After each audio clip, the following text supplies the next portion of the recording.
Guerrera with SCN Insights, and with me today I have a special guest, Don Gibeaut with Ajax Taco. Don, thanks for joining. Oh, my pleasure once again, brother. Yeah. Well, we were just talking. We spoke about a year ago, almost to the day, at FabTech, and based on the recent events with COVID, we're not at FabTech this year. Yeah, that is correct, brother. Yes. Different world, different environment. It's a different day, and I want to hear about it. What can you tell me? What's going on in the industry? It's really a good perspective when you look back 1 year ago at FabTech. And you look, that's where we first met, and we had an interview there. And, we had just finished a record year. I mean, the beauty about that record year is that we're still working that backlog. We're finishing it up now. But our business in the tube and pipe, which I'm in charge of, the bar tube and pipe, we over doubled our business then. That was, in that interview.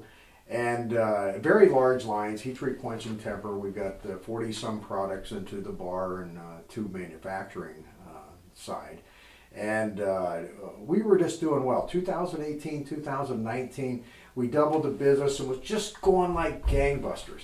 And I just watched that interview again this morning, and it just keeps coming back to where we are today. And I just spent all week traveling and talking with individuals owning companies and investors and things. And it's an amazing time today, but very different when you look back at that interview that we had at FabTech. And I just look at today and look at where we're at and what we've gone through, and then the new normal. It's a different world, brother. But it's not a bad world. There's so much good that's actually coming. There's still opportunity out there. Oh yeah. We've managed to keep an order entry.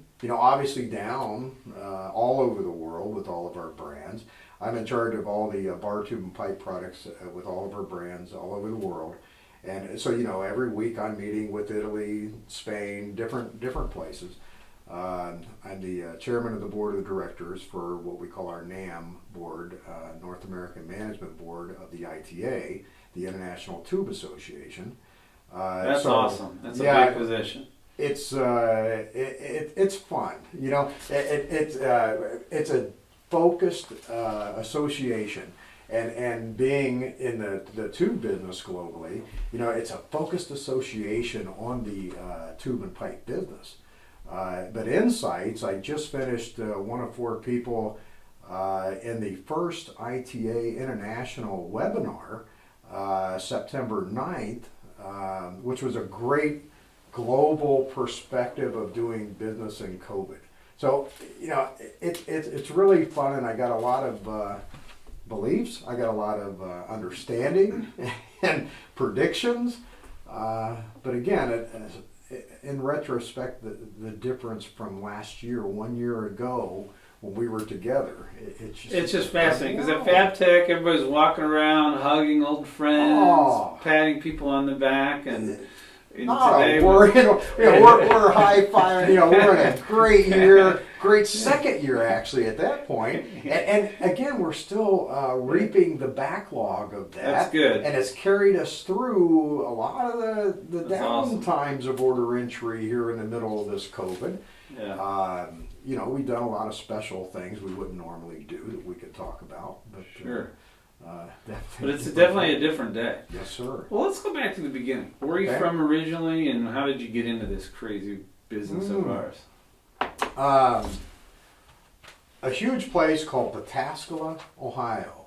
Okay, it's huge. At that time, it was massive. No, it was a corn town. A little east of Columbus before Newark. And you went through this place and. Now there's a McDonald's and everything, but back then you went through and there's a little bank and really nothing else. A little grocery store. I don't think the Longer Burger Basket Company was there back then. Was no, not back way back. The big basket, yeah. I just took my wife. We went to Amish country in Berlin, and and stayed at the Barn Inn and had a wonderful time. And we went by that basket, and she's from Brazil. And said, "What is that?" It really is interesting. It's fascinating. Yeah. But yeah, Lagerberger wasn't there back in the day. So that's where you're from, and then Yes, what? sir. Oh, then started working with a little company right south of Columbus, aftermarket company. I was building coils, working in the shop. Coils are, we're in electromagnetic induction, so it's a copper coil that produces the magnetic field. High tech, and here I am, this kid, just out of high school, and I get an understanding of this industry and the technology, and it was just fascinating. First job, been in it ever since, man, and 39 years this year. So a long career. Isn't that incredible? So you just knew that you liked the business. Oh, you were just impressed by the technology and what they were doing. Fascinated. Invisible magnetic fields. Come on. At 18 years old, it was just space age. Actually, I've seen the technology in Disney World. The stovetops, they have the induction stovetops. You put a pan on it, and you take, the pan's sitting there going, you take it off and put your hand on it. It's electromagnetic fields heating the metal of the pan. Well, I saw that in Disney World in a futuristic thing. Oh. I don't even remember the year. It was definitely the 70s, okay? And here I am coming out in the late 70s, and I get a job, and I had no idea it was the same technology. So as soon as I really got a grasp of what I was physically doing there, it was just fascinating. And I every day I'm still fascinated 39 years later. It's great, understanding the technology to the depth that I've got now. Oh, that's amazing. And you've been with the company for 39 years. Yes, sir. Yes, sir. That's incredible. 2020.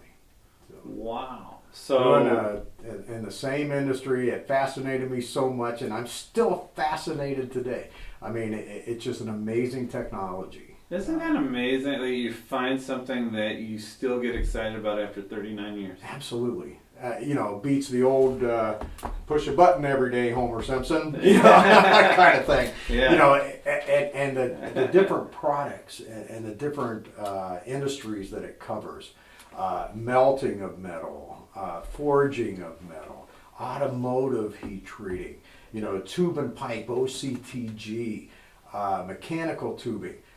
We even made and pioneered into the crystal growth industry, which is man-made rubies and the technology behind the cubic zirconias.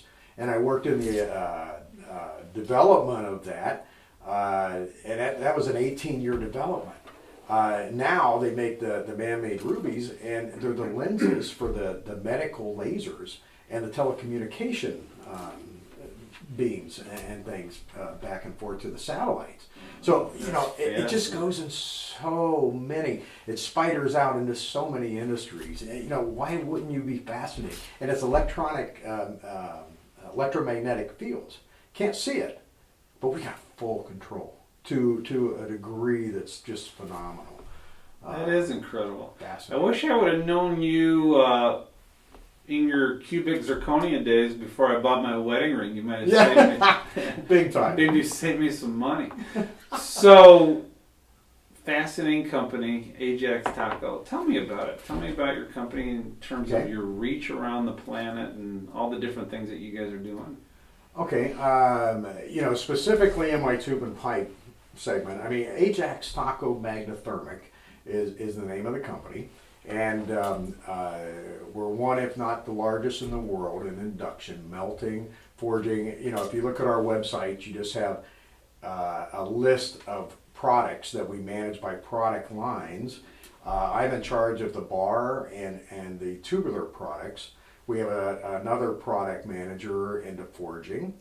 We have another product manager into coreless and non-ferrous foundry. So it's made up into products. And then we have different brands all over the world. Our Emity division in Italy, which I'm real excited to talk about our new SiC technology, but we'll get into that here in a minute.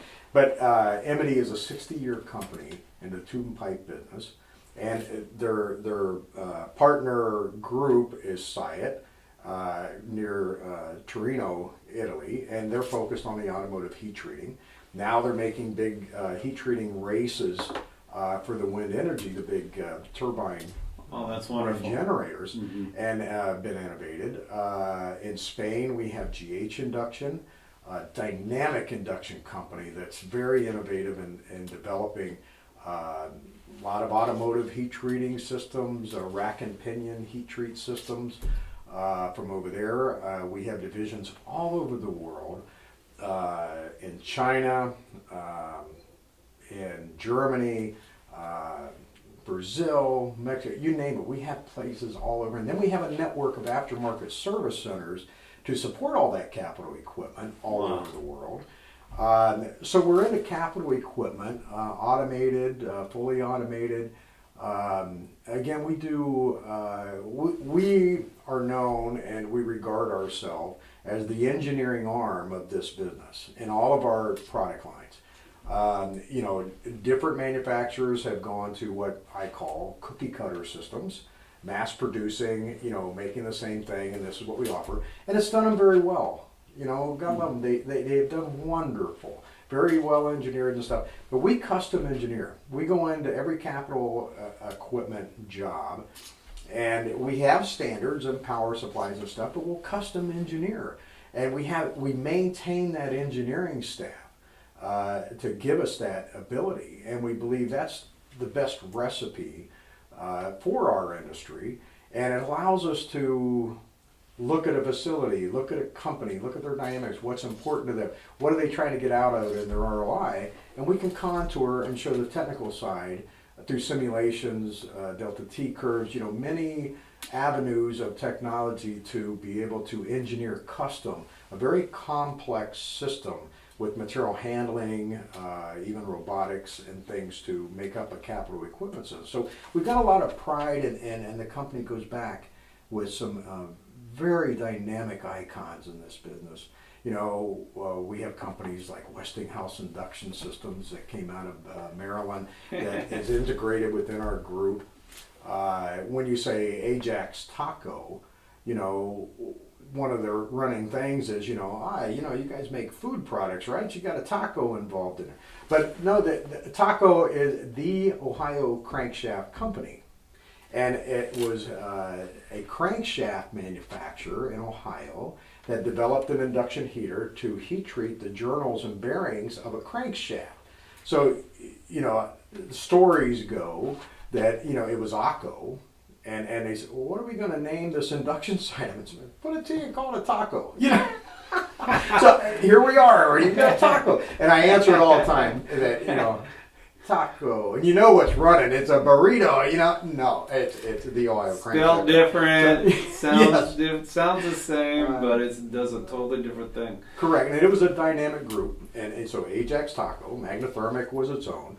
So we're a conglomerate. It's like our president, Tom Malinchik, says, you know, we look like a NASCAR with all these brands on the side. I mean, that's truly who we are. But you brought everybody into the equation that Yes, sir. fits with the vision of the custom engineering high-end solution. Correct. So All that's the of our- commonality. Correct, and long term. You know, Emity, 60 years old. Pillar Induction out of Wisconsin that still makes induction systems.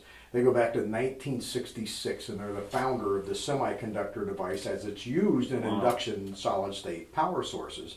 And they used to sell to everyone. Ajax, all of the competition, they sold the power supplies, and then, you know, everybody started building their own, as is the way. I want to say American way, but, you know, it's just the way. And now everybody, you know, it's just built since 1966. So we have that founder company that's part of our branding.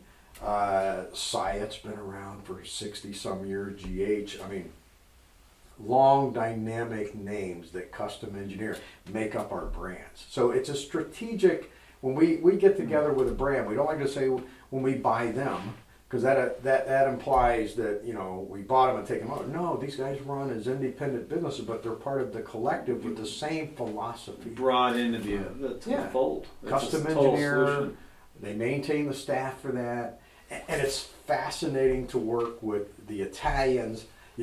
China, Spain, all over the world with these different mindsets. And then today in COVID, one of the good things about it, is the electronic era of communication, live.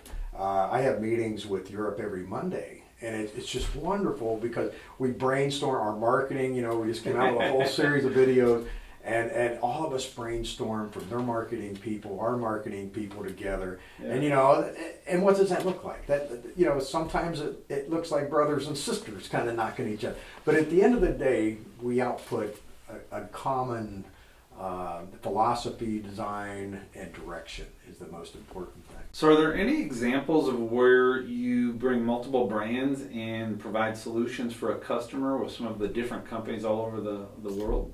Oh yeah, and there's times we compete with each other, which is really unique. Now that's unique. Yes, sir. But when you custom engineer things, and you have a European group, you have a group up in Wisconsin that has a heritage that is in the same market, but maybe they focused on automotive heat treating more. Maybe they focused on melting more and one. And you take that focus and expertise and you bring it into one system, and a lot of the technology kind of overlaps. We can have Pillar come in, and they have a certain way of doing a certain heat treat process, and they have 5 installs out there, 10 installs. And then we can bring Syed in, who has equipment all over Europe, and for that same part through different manufacturers and a different install base and a way of doing it and thinking it. Yeah. And then you have Ajax and Taco that has that same. So sometimes we go into customers and we say, we're very transparent, these are our brands, but they're separate profit centers and stuff. Even though we can share engineering knowledge and things, we still can compete with our brother, like riding a bike and getting in a race. It's fun to beat them sometimes, That's an interesting dynamic. But then I'm in charge of the pillar and the bar and the tube and Emity, Syed, and the different brands together. So that puts another dynamic into competition because I have to be non-biased and, we don't want to share what your price is and this because you're gonna. Yeah. So we've got that in check and been able to balance that so we can do that. And it takes really good communication. It takes some trust. It takes some fair play.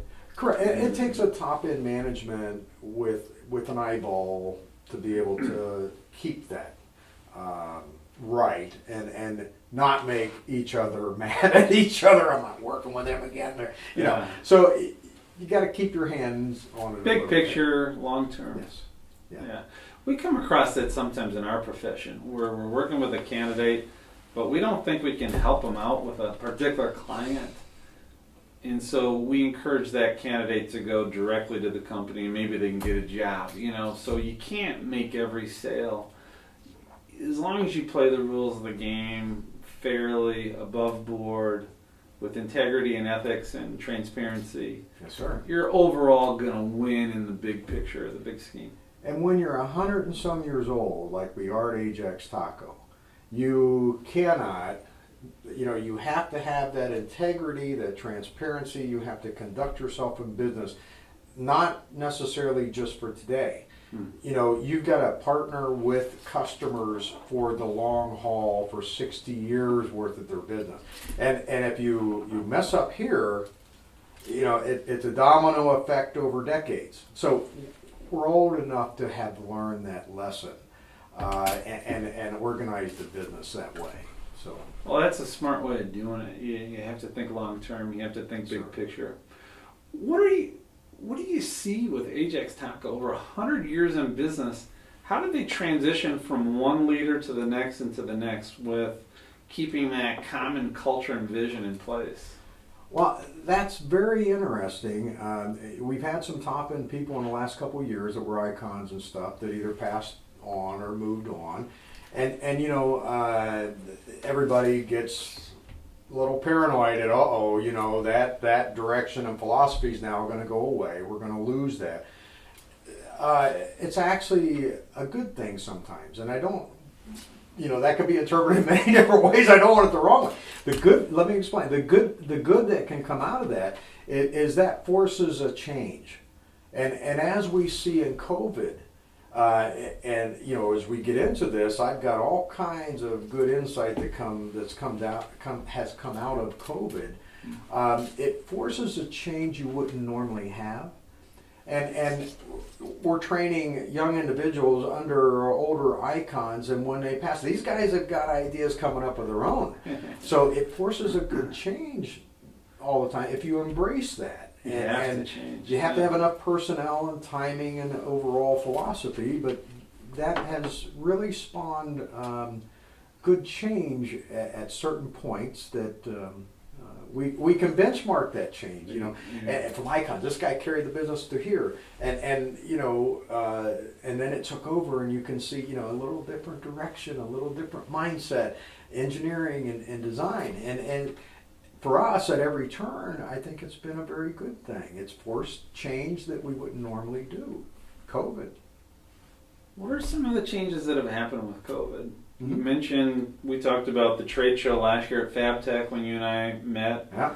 How has the business changed? How have you changed? How has your company changed to adapt to this operation in the current state? How much time you got? I've been talking all week to owners and people, there's some common philosophies and understandings and good things that come out. The first thing about COVID that scared everybody to death at first, we all didn't know what to do, and order entries goes down. We really jumped on as far as forcing people to get on to the Teams format, the Zoom format, and get electronic, change how they've, just picked up the phone. Now we see each other, but we've actually done further than that, where we actually held training.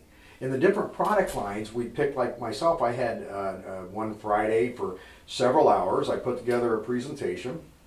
We brought all of our salespeople in, and we ran through a training that we would not have done before, because we just had time on our hands, and we're trying to say, how can we move forward with this negative initially? Then in the end, recently there's been a lot. I mean, I saw on LinkedIn that you and I see quite a bit and use quite a bit back and forth. U.S. Steel came out with some insight this week and things about the global supply chain that has broken as a result of COVID to the world. So we've seen people looking more domestic. And that's not just U.S. when I'm talking. In Europe, they're doing the same. Different places, they're doing the same. That doesn't mean that it's not going to be global, but people have seen this break in the supply chain, and they're changing their mindset forward of where they buy and what can happen, because we are on such a fast track on a globalization, and everybody was playing a part, and it was going down an avenue, and here in the U.S. We lost manufacturing to overseas and things. I mean, that's not my opinion. That's just fact. Numbers. Just a fact. Yeah. Just in my backyard in Houston, where I live now, because I'm in charge of the tube and pipe, and I'm the chairman of the ITA for North America. So I want to be home with my kids and wife more. I live in Houston now, so I can be closer to our customer base and be home in the evening. But in the scope of things, in Houston alone, to use as an example, we had all the import issues for a long time. Everybody, we had the 232 tariffs, all this came about, and we saw a percentage of imports going up. This globalization was hurting us in one side, helping others in another. But in my backyard in Houston, we seen the imports were actually hurting us. Now 232 came along, and we saw a change of that, and so people come back to domestic. But now with COVID, with the supply chain that has broken, that I think everybody had this belief that it's on a path, there's absolutely no way to stop it. And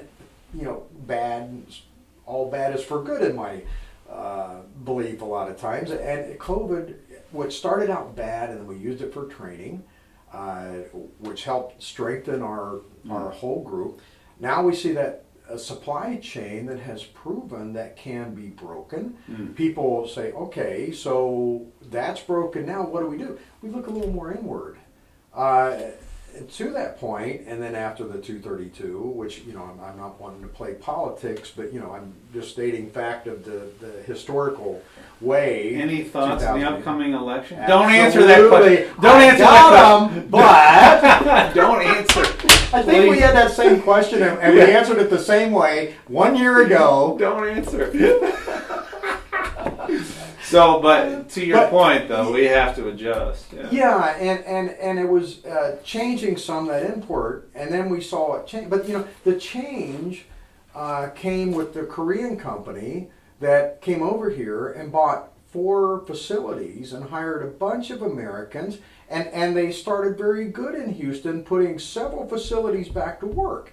So when you look at the good that came out of the bad, and it was progressed it was going down that road before COVID, but COVID really kicked it in a place I see as good. And when I say 2018, 2019, we had our best years and doubled in size in the tubular products. That's where some of the change that fueled that. It's disruption. It was just completely disrupted. Everything as we knew it, from the way we talk to people to how we greet them. But to your point regarding the supply chain, that was the ultimate disruption, because you need supply chain to deliver. So. If you ever been on the ice train that goes 200 miles an hour from Frankfurt up in Germany, try to stop that train. You can't do it, and that was what the belief was on the supply for the globalization.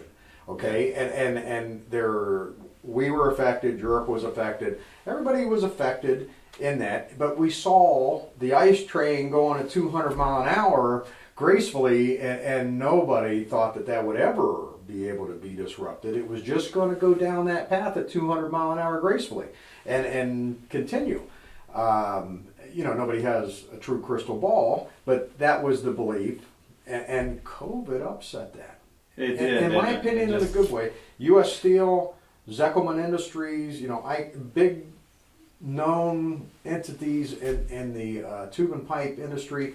You look at their recent information and their beliefs and the talks that I'm having with people, everybody's in that same understanding of that being a good thing. Yeah. So it's a new normal. Yes, sir. You and I had spoken about that before. You like that term, new normal. Mm-hmm. Can you elaborate on that a little bit for us? The new normal. The new normal, everything I just mentioned, just like our company training our people, just like marketing, the new normal has a personality, and it's a good thing. But it is its own personality. Just like in Ajax Taco, when we talked about the guys that change hands, and it's a good thing, and they're something new. We've seen it spawn a lot of goodness come out in a lot of different ways. That's awesome.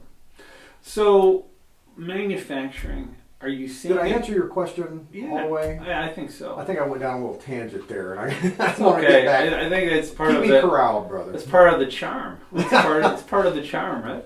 So I think the big thing is manufacturing is here to stay, right? We're not going to be outsourcing the whole production of the United States Anymore. It is the base of this country. It's the heartbeat of America, really. Manufacturing is. And we know that, and that's great for the future. But also, it's manufacturing differently, it's manufacturing more intelligently, and adjusting to the market and to the trends. And what can you speak about that? What are some of the dynamics of manufacturing that's going on here in the United States? Glad you brought that up. This week alone, I had a meeting with a group down in Ohio called Raptor that makes mills, and they're a American-based company that is multiple generations in the family, and they've held on to that same philosophy of quality and things. And the globalization, people like that, I don't want to talk specifically on them, but, their president, Tommy, him and I went to dinner, and we talked about all of this. And when we talk about America and its foundation is a quality in our minds. It's a heritage. There's family-owned companies that's gone over generations. That the globalization has hurt a lot of those. A lot of those have gone. But there's people left. And the people left, when you look at that supply chain break and a lot of the business coming back, to be there today is one success story for them. But to be in the new normal and be here tomorrow, these guys have to take that. They have to embrace the new normal in marketing, in their products, in automation.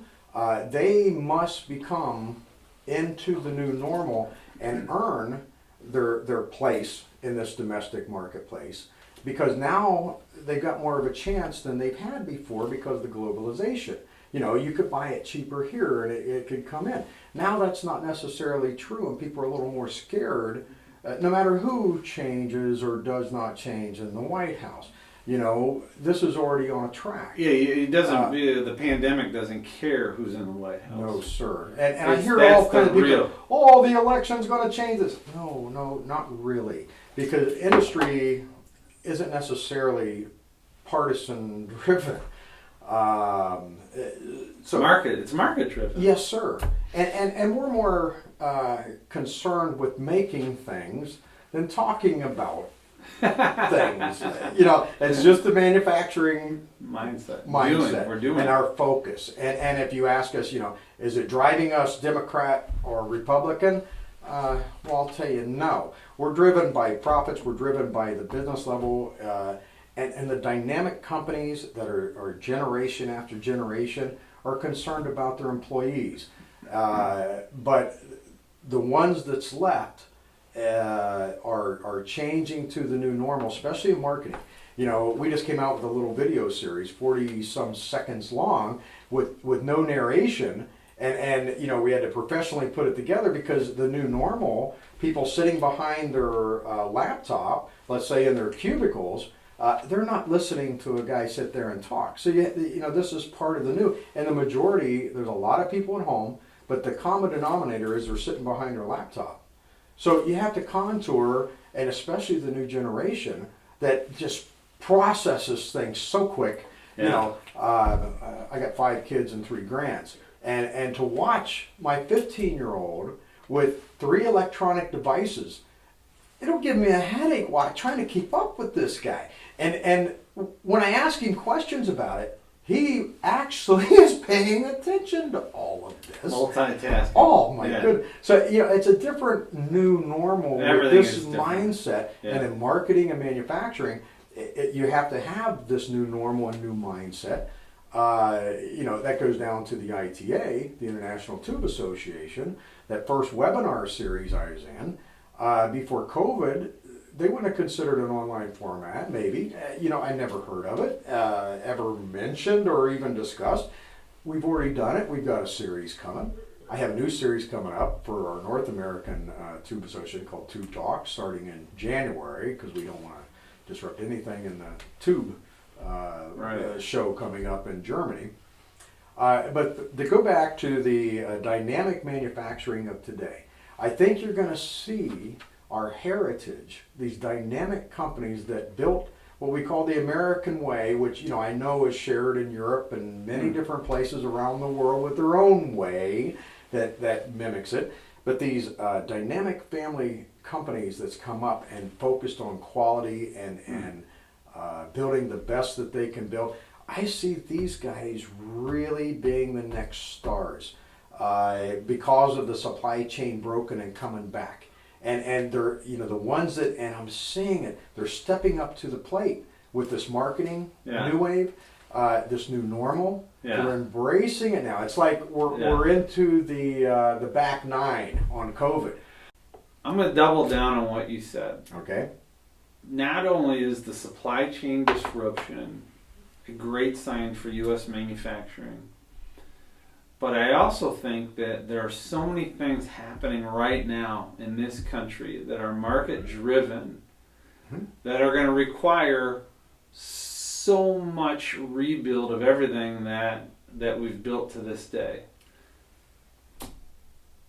Vehicles. California just announced that in 15 years they're not going to have combustion engines. If you look at some of the changes in the energy sector, the movement towards the windmills that you've been talking about, or possibly other forms of renewable. You're talking about roads, bridges, the infrastructure that needs to be built in this country from a bridge and an iron standpoint is unbelievable. So I think that there has to be just this new wave of U.S. industrial revolution, really. I think the last 20 years it was tech, the internet, social media, Google, Amazon, some of the things that they did in that technological revolution. I think the next 20, 30, 40 years are going to be manufacturing because everything's changing.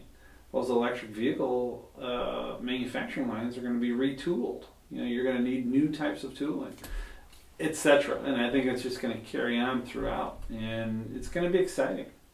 It's going to be exciting, but again, the buzzword is the new normal and our crystal ball forward, and that's what we're talking about, right? Excuse me.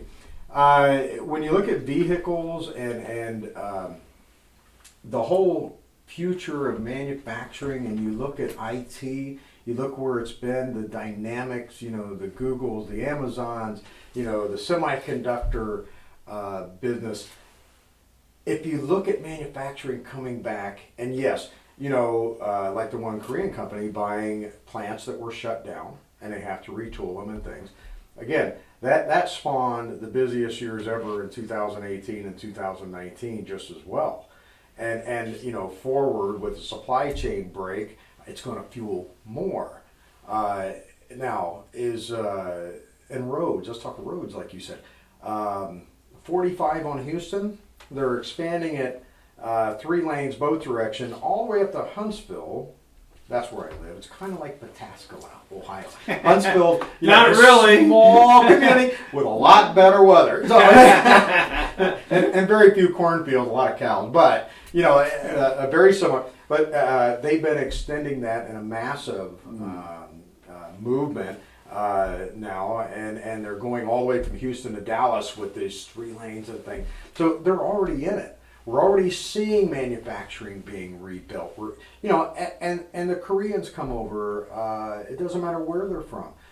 Come over, invest in this company, rebuild those factories, and I guarantee you, the American worker and the people step up with a pride that will bring that thing back to life. And I've seen that happen over and over again, where investors come in and they say, "Man, that's been down for a long time, and there's a lot of problems."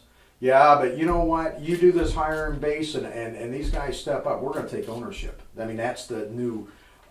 that's pretty cool. Yeah, it really is. And it goes back all the way to that family heritage and quality that built our country. We still have that mindset. Just that pride. You bring it back, our people will build it. The beauty is, when I say our, being global and knowing my brothers and sisters over in Europe, they have that same. They're doing the same thing there. Yes, sir. And just it's the complexity of moving parts and production, across borders and the shipping channels. It's just more difficult. And let's talk vehicles, okay? We're in Detroit, right? Let's do it. Yeah. I lived here for 7 years back in the 80s when it all went robotic, and man, it was a great push and it was a great day, and we had the big 3. Now it's the big 33. Yes. Globalization has, boomed and blossomed. Personally, I bought all GMC and GM products my whole life. Well, I just bought a Volvo not long ago that I love. Oh my goodness! Am I a traitor? But to your point, there's a plant here that's making it here, and yes. and they're using U.S. material and U.S. workers, etc. Correct. And let's say it's 10%, 20%, whatever the volume. They're still bringing it back and think, enough for me to buy one. BMW, Toyota. Sure. The new normal, the globalization has allowed us to handshake with our brothers around the world and not see them as the enemy anymore. Right. They're my brother, they're my sister, and that is going to be real interesting. And now you see heavy manufacturing coming back with this American pride and the family thing, and now you have the IT and the big tech together that's blossomed in their reign. That's gonna be. And now we come together and we go forward in the new normal. How exciting is that? The next 10, 30 years is going to be fascinating. About as fascinating as me as 18 with electromagnetic induction. I never go back to that vision. That's right, 39 years ago. Yeah. The what I'm also, we've talked about vehicles. The next level that they're talking about in many of the car makers in 20, 30 years potentially is the autonomous vehicle. That'll be another new change, and then you're going back, reverting to the technology, getting even a higher level of control over the vehicle, the ultimate control, actually driving the vehicle. So it's going to be wild these next 15, 20, 30 years, however long it takes to get to where we want to be. But no matter what, human progress will continue. And it continues. If you look back 10 years to today, and then you take that 10-year point and look back 20, and again, 39 years in, I've seen that. Yeah. The growth of the last 10 years has just quantum leaped ahead of the prior 30 years. So look at that kind of progression. Yeah. And now you say 30 years, what if we get there in 8, if we get there in 10? We have this new IT, we have this new tech that's joining manufacturing that's just advanced. And we have our brothers and sisters in Europe and China and Germany and even Russia that we're all connected. Tech but globalization gave us that. Even though it spawned, there's always balances and people perceive negative and positives out of everything. But when you look at today and you look at what COVID has done, the pandemic, globally, and you look at what globalization has done, and you bring all this together, it's going to be fascinating the next 10 years. My only regret is, I'm getting older. I'm not slowing down much, but once upon a time I will and will want to. But in my next 10 years, it's going to be amazing, I promise you. On every aspect you've met, even the vehicle. Okay, California comes up. California has always come up with stuff. That the rest of the world looks at sometimes. Okay, but they can't be ignored. It's the 5th largest economy on the planet. Yeah, just the state of California. Yes, sir. So they have a say. But it's also very expensive to manufacture and stuff there. Yeah, and I say that out of not out of personal. It's just a fact. Every time I go to California, I was just over there on some projects 1 month ago and spent several days on a project. Now, what did I do there? It was interesting because me and another guy who normally we come in with a team of 5, but the limited travel, I'm out there with 100-foot tape. Just like our, I come out with my cell phone and be videotaping things and sending it up over the internet and asking the engineers back in Ohio and different places, man, you got this, is this what you need? Do you need more? The new normal, before we sent in more teams, more cost things. Yeah. So, we showed a different format into the new normal. But to go back to California, Tesla. Yeah. Building a new plant in Austin. Okay. That's great. Yeah, really cool. Terrific. But one thought is very expensive over in California versus Texas to manufacture, regulation and everything else. One thing about global warming. Okay. One of the things of the debate recently, which we really don't want to get into that. We don't want to go there. No, sir. But we all know what we're talking about here. But global warming, a cost attributed to that with the power plants and everything. And you look at carbon footprints and you see companies on their own that care. And they're making direction into that and taking care of that. But we're not forcing it on people to increase our costs because globalization showed us cost matters. And you must look at it. So you look at the fifth largest economy in California. In the next 10 years, it's going to be the next interview we do in 5 years or 10 years. Bring that subject up, brother, because I really want to see that. It's going to be interesting. It's going to be interesting to see what happens. Yeah, yes, sir. And specifically with COVID, a lot of the tech workers that were based in Silicon Valley are remote now because they don't have to be at the big office at either Apple or Google or wherever. And they're still getting California wages while living in Colorado or Arizona or Texas or Austin. I mean, so that's been an interesting dynamic to see if those workers will go back there. It's going to be interesting. I'm not sure. You know, if I look at the 3 to 4 months that I had to hibernate at home with my family, that was and working out of my office in my house.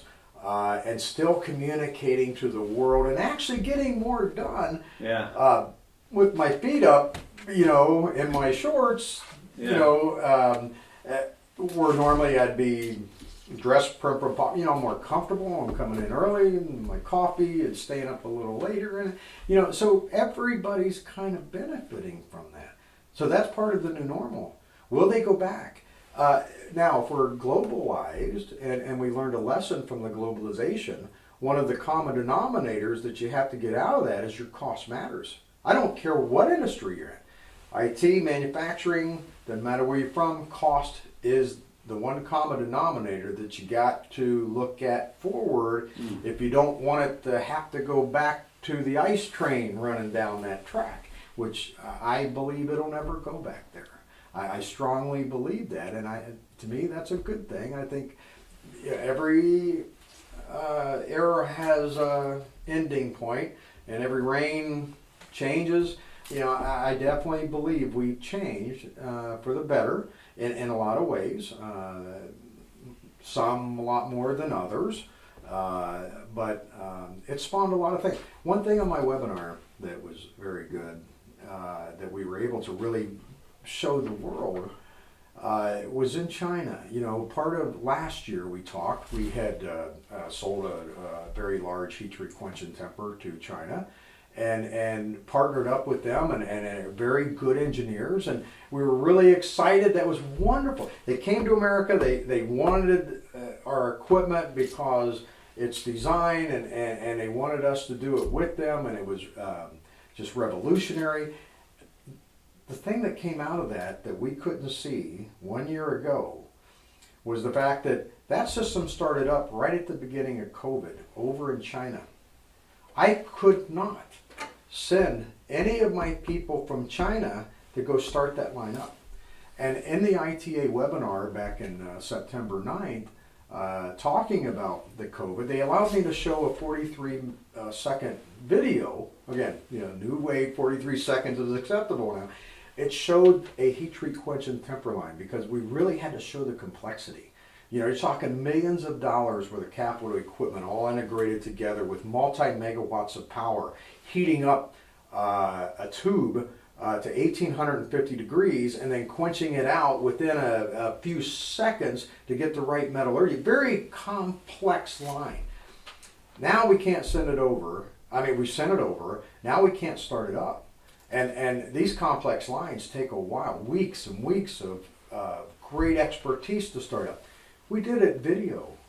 No kidding. Oh, I was the biggest advocate. There's absolutely no way this is going to happen. No way. Because I live it.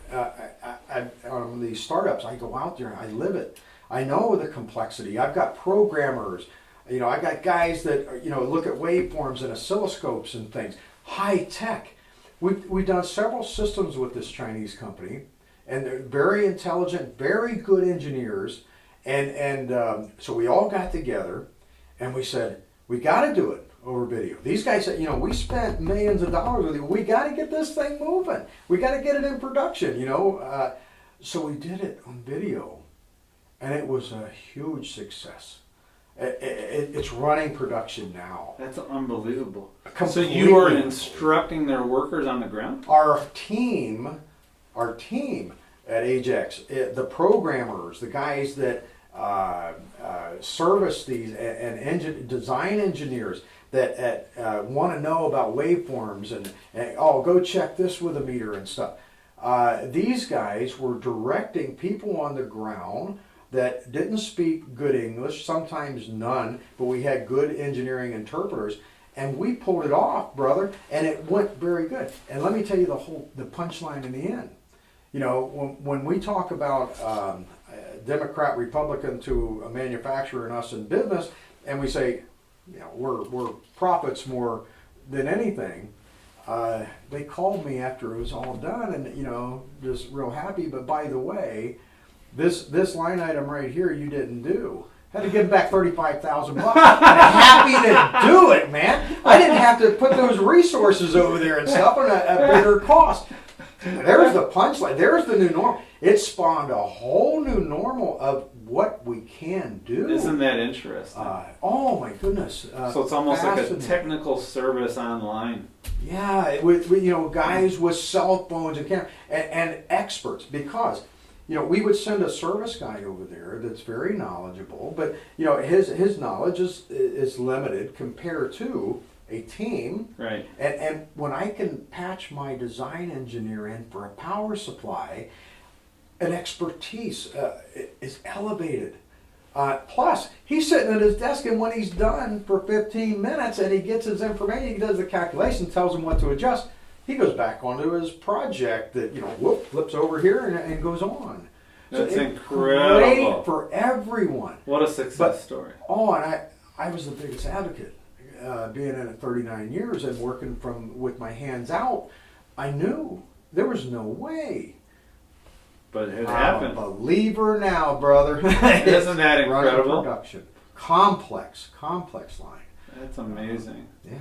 Yeah. Well, that's a great one to end on, Don. Yes, it's a great way to hear about kind of a futuristic approach to the way your machines may be installed, and we talked a lot about the optimism that we have for the future of manufacturing in America, and that's really what it's all about. That's why we're here. Yes, sir. And there's a lot of people looking at COVID as a bad thing, and like you pointed out, I call it the noise everywhere of people protesting and all this. What I got to say to all them is, get on board, man. This is a ice train going 200 miles an hour in a great direction. There's opportunity galore for everybody. You just have to soak it up. Embrace, man.